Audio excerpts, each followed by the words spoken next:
আসসালামু আলাইকুম প্রিয় দর্শক, আমাকে যদি বলতে বলা হয় যে এই ডক্টর ইউনূসের অন্তর্বর্তীকালীন সরকারের তাবৎ উপদেষ্টাদের মধ্যে আমি সবচেয়ে সফল এবং কার্যকর উপদেষ্টা কাকে মনে করি, তাহলে আমি নির্দ্বিধায় যার নামটা উচ্চারণ করব তিনি হচ্ছেন মোহাম্মদ ফাউজুল কবির খান।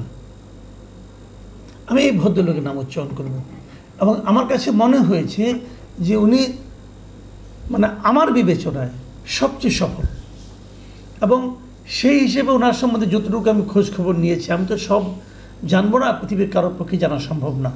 দীর্ঘদিন জানলেন একটা লোক সৎ, কিন্তু অনেক বছর পরে জানতে পারলেন তারও কিছু আকাম কোকাম ছিল, কাজেই সব বলা সম্ভব না। কিন্তু আমি যতটুকু খোঁজ খবর জানি উনি একজন সৎ ব্যক্তি। তো এমন সফল, ওনার হাতে দেখুন সরকারের সবচেয়ে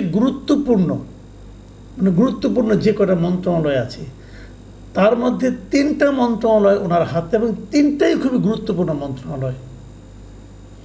সেগুলো কি কি? বিদ্যুৎ, জ্বালানি, খনিজ সম্পদ মন্ত্রণালয়, সড়ক পরিবহন ও সেতু মন্ত্রণালয়, রেলপথ মন্ত্রণালয়। এই 3টাই কিন্তু খুবই গুরুত্বপূর্ণ, এবং এই 3টা মন্ত্রণালয়ের উনি এরই মধ্যে অনেকগুলি সফল কর্মকাণ্ড উনি দেখিয়েছেন। এটা হলো একটা পজিটিভ দিক। এখন আরেকটা ঘটনা বলি। আমি গত 2 দিন ধরে একজন ব্যক্তির একটা ফেসবুক স্ট্যাটাস দেখছি। গতকালকে একটা দেখেছি, আজকে আরেকটা দেখেছি, ওই একই ব্যক্তির একই বিষয়ে, এবং এই ব্যক্তিটাও সততার বিচারে বাংলাদেশের আমলাদের মধ্যে বেশ আলোচিত। উনি খুবই সৎ এবং কর্মঠ আমলা হিসেবে পরিচিত ছিলেন, হাসিনার আমলেও ছিলেন, এবং হাসিনা সম্ভবত তার সততাকে ধারণ করতে না পেরে শেষ পর্যন্ত তাকে দীর্ঘদিন ওএসডি করে রেখেছিলেন, এবং এক পর্যায়ে তার চাকরির অবসর হয়েছিল। উনি অতিরিক্ত সচিব হিসেবে অবসর নিয়েছিলেন। ওনার নাম মিস্টার মাহবুব কবির মিলন। উনি সাংবাদিকদের কাছে খুবই সুপরিচিত ব্যক্তি ছিলেন। সাংবাদিকরা বিভিন্ন সময় ওনার কাছে যখন যেতেন উনি নানাভাবে তাদেরকে হেল্প করতেন প্রকৃত তথ্য দিয়ে। এই মাহবুব কবির মিলন গত 2 দিন ধরে একটা বিষয়ের উপর স্ট্যাটাস দিচ্ছেন। সেই বিষয়টা হলো রেল মন্ত্রণালয়ের একটা বিষয়, যে রেল মন্ত্রণালয় 3 জন ছাত্রকে রেলের বিভিন্ন কর্মকাণ্ডের জন্য কিভাবে নিয়োগ করেছে, এবং ওই 3 জন আসলে কী করছে, এবং উনি অনেক ভেতরের খবর নিয়ে এসেছেন। আমি নিজে কথা না বাড়িয়ে আমি ওনার সেই স্ট্যাটাসের কিছু কিছু অংশ আপনাদের একটু পড়ে শোনাচ্ছি। এখন আমি না পড়েও আমিও বলতে পারতাম, আমি বলছি না এই কারণে যে এই বিষয়টাতে আমি আর কনফার্ম করতে পারিনি, আমি দায়িত্ব নিতে পারবো না, কাজে আমি ওনার উপরে চাপিয়ে দিচ্ছি।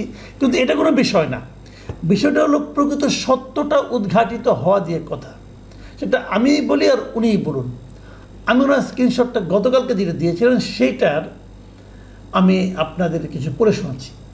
উনি বলেছেন যে কথা বলেছেন সেটা হলো যে বৈষম্য বিরোধী ছাত্র আন্দোলনের 3 সক্রিয় কর্মীকে রেলকে একটি অলাভজনক ও অজনকল্যাণকর প্রতিষ্ঠানে পরিণত করার দায়িত্ব দেওয়া হয়েছিল 3 জনকে। আচ্ছা, রেলকে লাভজনক ও জনকল্যাণকর প্রতিষ্ঠানে পরিণত করার দায়িত্ব দেওয়া হয়েছে কাকে? 3 জন ছাত্রকে।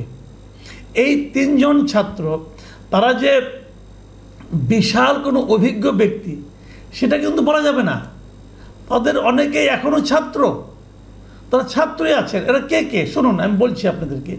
1 নম্বর হলো মোহাম্মদ রেজাউল ইসলাম, উনি জাতীয় বিশ্ববিদ্যালয়ে মাস্টার্সের স্টুডেন্ট, পাশও করে নাই। 2 নম্বর হলো মোহাম্মদ আশিকুর রহমান, তিনি বঙ্গবন্ধু শেখ মুজিবুর রহমান মেরিটাইম বিশ্ববিদ্যালয়ের স্টুডেন্ট। আর 3 নম্বর হচ্ছে মোহাম্মদ মেহেদি হাসান বাপ্পি, তিনি ইউরোপিয়ান ইউনিভার্সিটি অফ বাংলাদেশের স্টুডেন্ট। এগুলি ইউরোপিয়ান ইউনিভার্সিটি ইরান নাকি ভাই, তার সে স্টুডেন্ট, বিশাল প্রতিভা। এইদেরকে দায়িত্ব দেওয়া হয়েছে যে রেলকে লাভজনক ও জনকল্যাণমূলক প্রতিষ্ঠানে পরিণত করার জন্য তারা কাজ করবে, এবং এই কাজকর্মে অংশ নেওয়ার আপনাদের আমি ওই যে বিজ্ঞপ্তিটা দিয়েছিল সেটা আপনাদেরকে আমি বরং দেখাচ্ছি, দেখে নিন।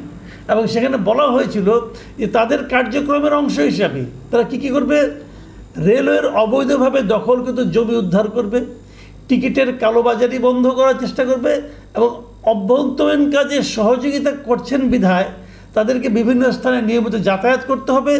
এই জন্য তাদেরকে ট্রেনের পাস দেওয়ার জন্য অনুরোধ করা হয়েছে। এবং সেই পাসে কি থাকবে, সেই পাসে থাকবে যে 2 মাস জন্য তাদের পাসটা দেওয়া হয়, ফ্রি পাস। এবং এই পাসের মাধ্যমে ওনারা এই 2 মাসে দেশের যে কোনো জায়গায় এই রেলগাড়িতে উঠে রেললাইনের এসি বার্থ কিংবা স্নিগ্ধা শ্রেণীতে যে তারা যাতায়াত করতে পারবে। ভালো কথা। পাস দেওয়া হয়েছে নভেম্বর মাসে, নভেম্বর ডিসেম্বর মাসে তারা এটা কার্যকর। তো 2 মাস হলে কী হয়, জানুয়ারি ফেব্রুয়ারিতে শেষ হয়ে যাওয়ার কথা। কিন্তু এটা দিয়ে তারা এপ্রিল মাস পর্যন্ত, 3রা এপ্রিল পর্যন্ত তারা যাতায়াত করেছে নিয়মিত। যাতায়াত করুক, সেটা কোনো সমস্যা না। তারা কীভাবে যাতায়াত করেছে সেটা শুনুন। মাহবুব কবির মিলন সাহেব লিখেছেন যে দেখা গেছে এরা সবাই একই দিনে একই নামে একাধিক ডেস্টিনেশন বা গন্তব্যে ভ্রমণ করেছে। মানে ওনাদের একজন ধরা যাক আজকে আপনার কক্সবাজার গেল, ওই একই দিনে উনি হয়তো মনে করেন সিলেট গেলেন, আবার ওই একই দিনে উনি হয়তো ময়মনসিংহ গেলেন, অথবা দিনাজপুর গেলেন, অথবা রাজশাহী গেলেন, একই দিনে। কিন্তু এখন একই লোক একই দিনে কিভাবে এরকম 3 জায়গায় 4 জায়গায় ভ্রমণ করলেন? তাহলে কি ওনাদের ভূত বা ওনাদের প্রেতাত্মা ভ্রমণ করেছে? না, বিষয়টা খুবই সিম্পল। উনি 3 জায়গার 4 জায়গার টিকিট কিনেছেন, হয়তো কোনো একটা নিজে ব্যবহার করেছেন, বাকিগুলো কালোবাজারে বিক্রি করে দিয়েছেন। এই হলো ওনাদের কাণ্ড। এই 3 জন লোক, এরা সবাই একই কাজ করেছে। এরা রেলকে তারা লাভজনক করবে এবং জনকল্যাণমূলক করবে। মানে এই দায়িত্ব পাওয়ার পর তারা স্ট্রেট কালোবাজারে লিপ্ত হয়ে পড়েছেন। ভাবুন এবার। আমি গতকালকে যে কন্টেন্ট করেছিলাম সেখানে আমি দেখিয়েছিলাম যে দায়িত্বপ্রাপ্ত ছাত্ররা আন্দোলনের পর, গণ অভ্যুত্থানের পর, হাসিনা সরকারের পতনের পর এই পতনের মতো বিরাট কাজ যারা করেছে বলে নিজেরা দাবি করছে, তারা কিন্তু দাবিদার। এই দাবিদাররা এখন যে সমস্ত কর্মকাণ্ড তাদের বের হয়ে আসছে, যে সমস্ত আকাম কুকাম বের হয়ে আসছে, এতে কিন্তু আমার এখন সন্দেহ হচ্ছে যে এই ধরনের আকাম কুকাম যারা করতে পারে, এরকম নিম্ন রুচির যে সমস্ত লোকজন আছে, তাদের দ্বারা আর যাই হোক গণ আন্দোলন হওয়া সম্ভব না। তারা এই আন্দোলন করে নাই। এই আন্দোলন এদেশের সাধারণ মানুষ করেছে। এই আন্দোলন তারা ছিনতাই করে নিয়ে যাচ্ছিল, এবং এই ছিনতাইকারীদের চেহারা আমরা এখন দেখতে পাচ্ছি। মাহবুব কবির মিলন একদম ক্যাটাগরিক্যালি এক একজনের টিকিটের স্ক্রিনশট দিয়ে দিয়েছে। উনি যে স্ক্রিনশট দিয়েছেন এটা নিয়ে অনেকে সন্দেহ পোষণ করেছিলেন বলেই হয়তো উনি আজকে আরেকটা স্ট্যাটাস দিয়েছেন, এবং সেখানে প্রত্যেকের ওই টিকিটগুলো, অনেকগুলো টিকিটের স্ক্রিনশট দিয়েছেন। প্রশ্ন করতে পারে উনি কীভাবে পেলেন? ওনার পক্ষে খুব সহজ। কারণ মাথায় রাখবেন, উনি কিন্তু সব শেষ এই রেল মন্ত্রণালয়ের অতিরিক্ত সচিব ছিলেন, এবং উনি যথেষ্ট সৎ হিসাবে অনেকগুলি গুরুত্বপূর্ণ কাজ কিন্তু রেলেতে করেছেন। তা সেগুলি প্রশংসিতও হয়েছিল। এবং যে কারণে রেলে যদি 2 সৎ অফিসার থেকে থাকেন, সৎ কর্মকর্তা থেকে থাকেন, তাদের সঙ্গে যোগাযোগ থাকাটা খুবই স্বাভাবিক। তারা হয়তো অন্য কোথাও বলে কোনো কাজ হয়নি, হয়তো কোনো প্রতিকার মেলেনি, কাজে ওনারা মাহবুব কবির সাহেবকে এগুলো জানিয়েছেন। উনি এগুলো স্ট্যাটাস আকারে দিয়েছেন, পাবলিক করে দিয়েছেন। কি বিচার হবে এদের? কোনো বিচার হবে? কিচ্ছু হবে না। প্রত্যেকটা মন্ত্রণালয়ে আপনারা জানেন বদলি টদলি এই সমস্ত বাণিজ্য আমরা দেখেছি, শুনেছি, অনেকে জানি, যারা ভুক্তভোগী তারা ভালোভাবে জানেন কিভাবে এই সমস্ত সমন্বয়ক নামধারীরা নাক গলিয়েছে, সংশ্লিষ্ট কর্মকর্তাদের সঙ্গে কীরকম দাপটের সঙ্গে কথা বলেছে, এবং তাদের কথা শুনতে হবে, না শুনলে গালাগালি করেছে।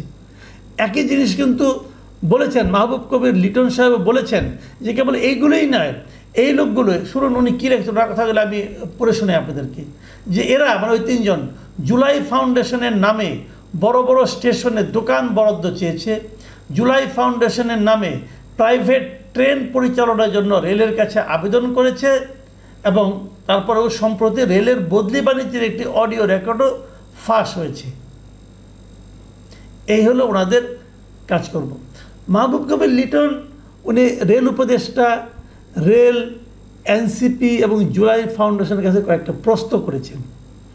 উনি প্রশ্ন করেছেন যে এরা যেগুলি করছে এগুলি আপনারা জানেন কি না,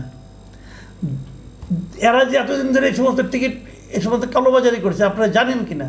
উনি আরেকটা প্রশ্ন করেছেন যে রেলের ইতিহাসে রেলের লোকজন ছাড়া বাইরের কারো নামে ফ্রি পাস ইস্যুর কোনো রেকর্ড বা নিয়ম আছে কি না, যদি না থাকে তাহলে এই ধরনের ইস্যু করার ক্ষমতা কি মন্ত্রণালয়ের আছে কি না, উনি এই প্রশ্নটা করেছেন। আর এই সময়ে এদের কারণে যে পরিমাণ অর্থনৈতিক ক্ষতি হয়েছে, এই ক্ষতির টাকাটা কে দেবে? এইটা তো অডিট হবে, অডিটে এই টাকাটা কীভাবে দেখানো হবে? কোনো সিম্পল কোশ্চেন, কিন্তু এই প্রশ্নের কোনো জবাব কি আছে?